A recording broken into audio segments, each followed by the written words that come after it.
Hi there, my name is Toby, and today I want to talk about grounding.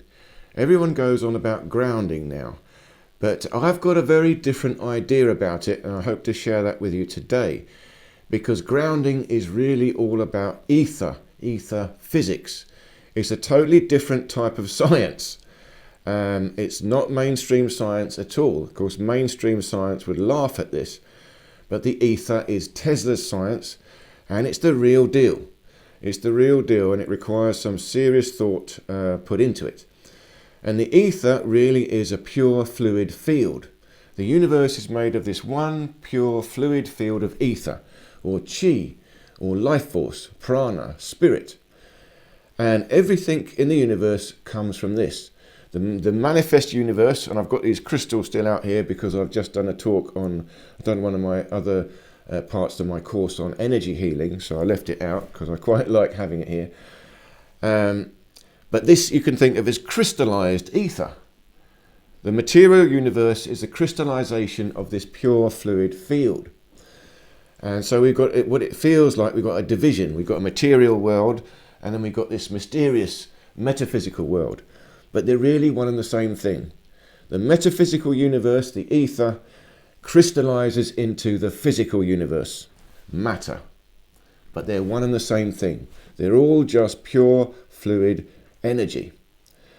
And this is the basis of grounding. You've got to understand this before you can even think about what grounding is. You see, we stand on the earth because we think, well, we're going to ground to the earth. And that's what everyone says. And it's true. If you stand on the earth for 20 minutes, it's about 20 minutes with barefoot, or lie on the earth, some bare skin touching the earth, a natural place on the grass, you can measure your voltage before and after 20 minutes or so. And you'll see before you did the grounding, you've got a high voltage. And then when you ground for 20 minutes, your voltage goes down and you're neutral. So lying on the earth, grounding, helps to balance the electrostatics in your body. So that is what grounding is. But you've got to understand this. What is it? Where are we grounding to? We're not actually grounding to the earth. We're grounding to the ether. Now, let me explain it. I've explained it in my lectures. I'll leave the links to this one bit as well. 4 simple proofs of the ether. Now, lightning. Let's look at lightning. Lightning comes from the clouds. It goes down and it hits the earth. Here's the earth. So that you call this grounding. It goes to ground. But it's not really going to the earth. You see, lightning goes off in other ways. It goes in a dendritic pattern. So where's it going? Here, and here. And sometimes lightning will come up from the earth and go here. So it's not actually going to earth. It's going to these different points. These are like points of low pressure in the field. These are points where the energy, the electricity, is disappearing back into the ether, back into metaphysics. And these are called points of counter space. In ether physics, these are called counter space. In other words, they're disappearing outside space, outside time, counter space. So we're not grounding to the earth, we're grounding to counter space. Now, mostly it goes to the earth because this is a vast thing, and somewhere under the ground here, there is a very powerful point of counter space that is going to. But it's going to vary. On the planet, it's going to vary anyway. Different places on the earth will have different grounding. See, let's take, for example, Ayers Rock. In Australia, you've got Ayers Rock. It's a giant single rock in the ground. So here's the desert. This is all the desert here. Now, this is a single solid rock, massive. If you were to stand on the top of Ayers Rock here, barefoot, you're going to get very powerful grounding. See, not only is this a single object, inside here is going to have a very powerful center of gravity, point of inertia inside the rock. But this also goes underground here, very deep as a single object.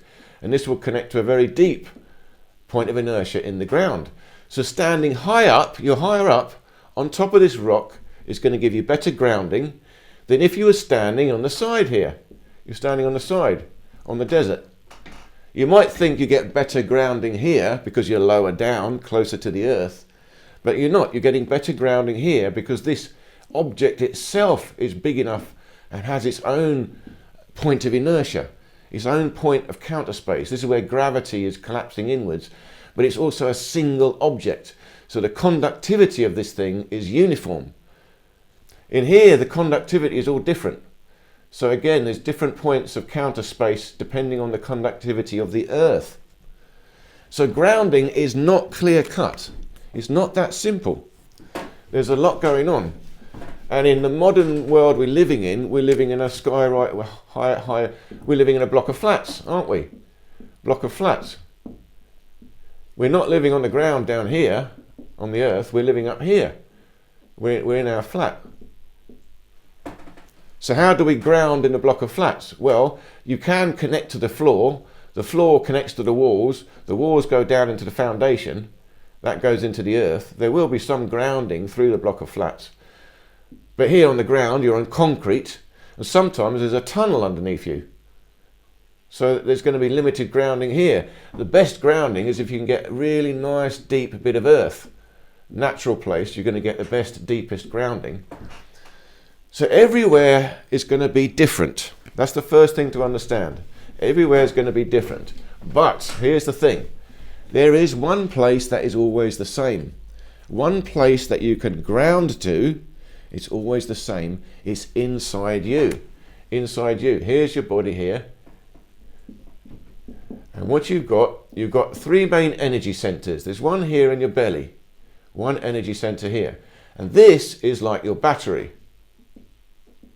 There's a battery here. Your intestines act like a battery. They can store a lot of electric charge. And it's designed to store that electricity, and we can increase it. So as we have, what is the grounding? We've got static electricity building up, and we're trying to release that. And the static electricity, we're not used to it. It causes us disturbance, itchiness, problems, overheating. But instead of trying to ground this to the earth, we ground it inwards to our battery. Ground it inwards. Bring it into the belly. So now we're making use of that static electricity. You see, I spent many years training in cotton clothes. Only cotton, only wear cotton. Because cotton you can breathe and it allows the static charge to release. You don't build up static. But now I'm wearing the plastic clothes. I wear these elastic tops. They've got a slight compression, but they're plastic. So these are bad because the static electricity builds up, you get overheating. And you get itchiness and it causes you problems. But I know what I'm doing. I'm using them for a purpose. There's two purposes. One is the compression. It's squeezing my body a bit.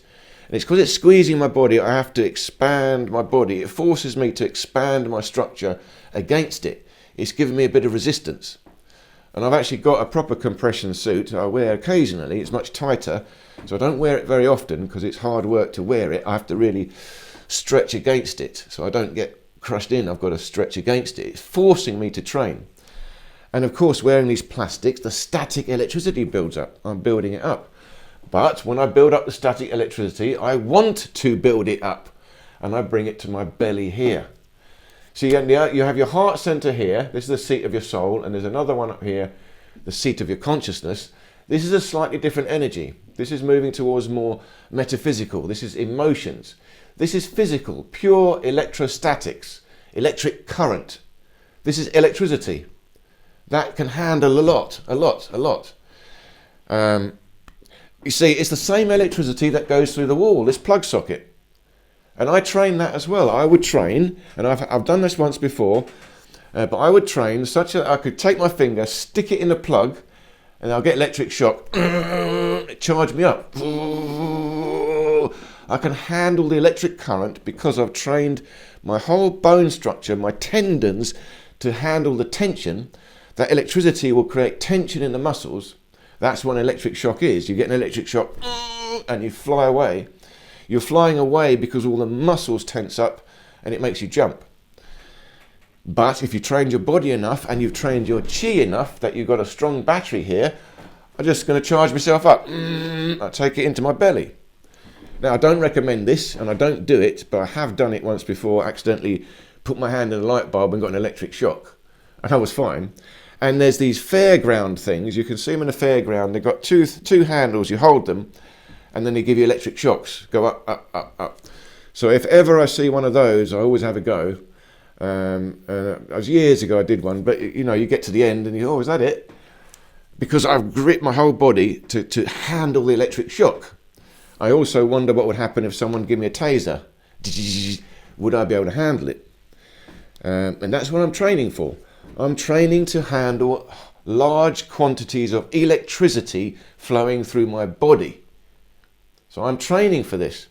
And even I train for lightning. You see, again, it's a thought experiment, but I go out in thunderstorms. You know, I'm tempting fate. Yeah, come on, hit me with lightning. I want to see what would happen if I get struck by lightning. Would I be able to handle it? Now, in theory, if I'm well grounded and I'm standing in a good spot of grounding, the lightning could pass all the way through into ground.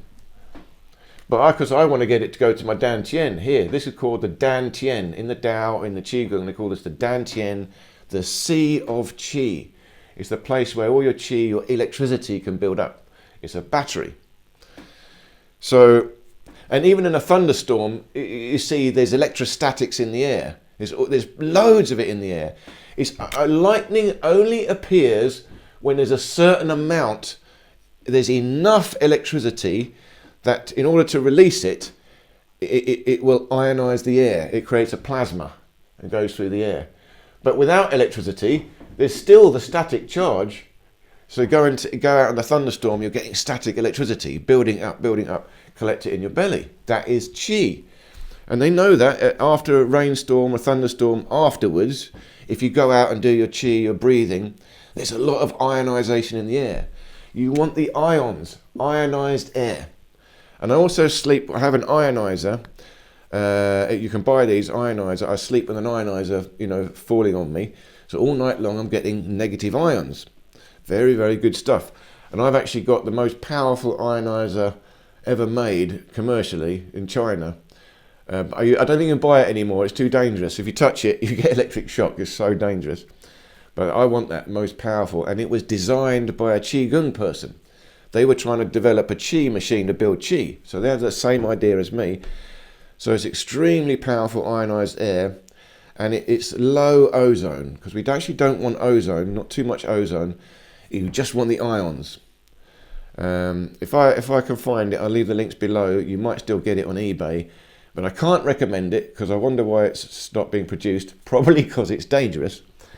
But any ionizer, look into it. A good ionizer, have it there. You'll get negative ions, build your Qi, take it to your belly. So the plastic clothes, and again the same with shoes. You've got a rubber sole shoe that is disconnecting you from the ground. So you can get grounding shoes. So I think there's like a bit of metal or something in it. I haven't really looked into it. But you see, I'm wearing rubber sole shoes. I wear toe shoes, but they're rubber soled. I would like to talk to them to work out a method of creating them as grounding shoes, because I think all you've got to do is put a little copper plate in at the toes, and when you touch the floor, you'll get grounding. But it doesn't matter that much, because like I said, where you're walking, you know, you're walking on plastic floors anyway. You've got plastic lino. You're disconnected from the ground anyway. Where is the ground? The ground is here in your belly. It changes the whole perspective. And when you see the lightning, like I said, it goes out in different places. There's points of ground everywhere around. There are points where you can discharge. And you see, the other thing to realize is we've got this idea of positive and negative charge. This is a misnomer. It's because that's the argument. They say, well, in the polluted areas, you've got positive ions, positive charge. And in the natural area, we've got negative ions, negative charge. But it's not quite like that. This is a misnomer because, first of all, you've got to look at my videos on Aether Physics. This is a totally different physics. First of all, you haven't said what charge is. We don't even know what charge is. And then you say, well, there's a positive charge and a negative charge. Well, now you've said there's two types of charge. There isn't. There is, in fact, all there is, it's more like this. You have charge, you have charge, and you have discharge. So you basically have a point where energy is expanding, and you have a point where energy is collapsing.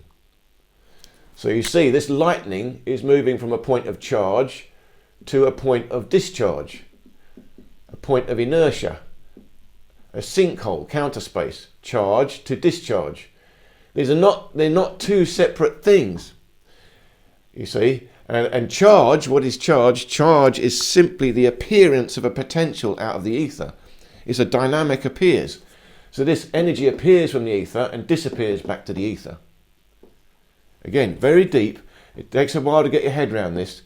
But if you could see this in a different way, that now you're looking at electrostatics in a different way. It's not that one is good, one is bad.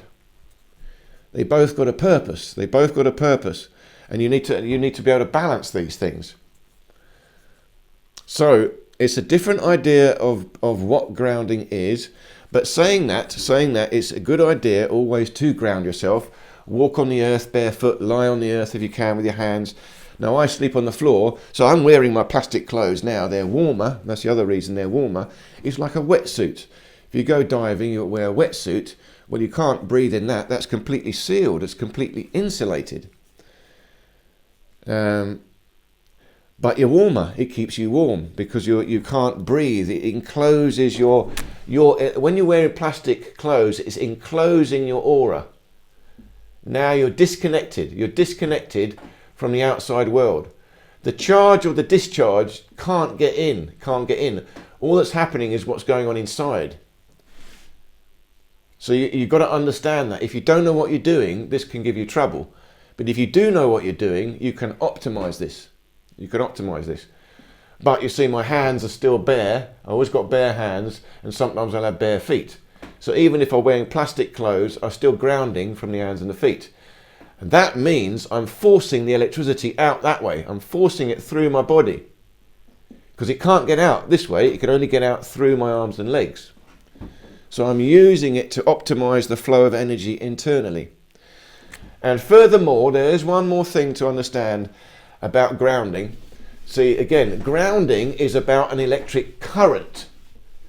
I'm building up a static charge like a battery, like lightning is building up inside me, and I want to release the lightning. So I touch the ground and I get a spark. We know that static electricity, you get a spark. So I want to ground, release the spark. Yeah, so that is a current. So that is a current of energy, a flow. But there is also induction. Now, this is another way of powering yourself up. So if I'm standing here, and I've got my rubber clothes or plastic clothes on. Here's the earth. So I've got rubber sole shoes. I'm disconnected. I can't connect this way. Everything is sealed, so I'm disconnected here. Well, I might have a bit opening. The head is open, the hands are open. But just say here, I'm all sealed. How do I connect to the earth? How do I connect to the cosmos up here? Well, it's induction. So they're separate, but inside here I've got a coil. I've got energy here.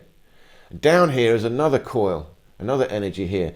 These two connect with resonance. It does not matter that they are a distance away. There's another one here.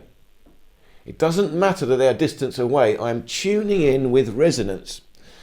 This shape, this geometry, this movement of energy inside my body connects to this bigger movement of energy outside my body in the universe. Now I'm resonating. It's not a current. It's not a direct flow of energy like this. It's a resonance between these two things. Resonance is very difficult to explain. Quantum mechanics, modern science can't explain this because there's no connection. How do you transfer power from here to here? You know that you've got these induction cookers. The pan just sits on this plastic. It's not really even touching, but it will heat up. How does the energy get from the plate to the pan? It will happen in a vacuum, no air. They can't explain it. Ether science explains it. It explains it because there is a connection through geometry. There's a connection through the shape. There's got to be a coil. And it connects to metal because there's a resonance in the atoms, the atomic structure. But if you have, that's Tesla's wireless power transfer. You have a coil like this, connects to a light bulb. And then you have another coil like this, connects to a power source. All right, there's a battery, say. If these two coils are identical, even though they're separate, the power will transfer between these two coils and go to the light bulb. This is induction, resonance. It happens through the geometry of these two coils. Geometry is metaphysics. It's abstract, it's mathematical. When you're applying metaphysics to physics, you can get these effects, induction. So that's how we can also ground ourselves. I can still connect to the earth, even though I'm in plastic clothing. I'm on the top of a building, a high-rise building. So I'm standing on top of a block of flats. But I may be sealed off, but inside I'm resonating with the cosmos and the earth. I'm resonating. So I'm still getting the energy building up in my belly. So this is the deeper aspects to grounding. To sum it up, you still do it. Walk on the floor if you can. Lie on the floor. I sleep on the floor. So even though I might be in plastic clothes or I use a cotton cover, but my hands and feet are bare, so I'll be touching the floor and moving on the floor, grounding all night long, even if all day long I'm wearing plastic clothes. But I'm aware of what I'm doing. I'm letting the static energy, electricity build up. And it forces me to be aware of my belly, build up my chi, build up the energy. And I circulate it internally, keep the energy moving internally. And you follow your feelings. You must follow your intuition. Sometimes, I want to take it off and wear cotton. It's too much. I want to change. So then you change. And if you go swimming in water will ground you as well. You see, if you've got the sea, huge body of water. If you're swimming in the sea, that will ground you. All the electricity can release into the ocean. But even a small swimming pool will still work. But I just hope to open your mind a little bit to a different idea about how electrostatics work. And I suggest you might have a look at my lecture series, Magical Science, where I explain ether physics. It's a totally different idea about how the universe works, but I think it is simpler and it is closer to reality. It is a better model of the universe, and it explains all of the phenomena that so-called quantum mechanics is trying to explain. But ether physics will explain it better and give you more solutions, and more technology will come from it. But we need to think about it, and modern science has dismissed it, and they should never have dismissed it. It's serious, very important science. So thank you so much for listening. I really do appreciate it, and I look forward to seeing you in any of these other videos here.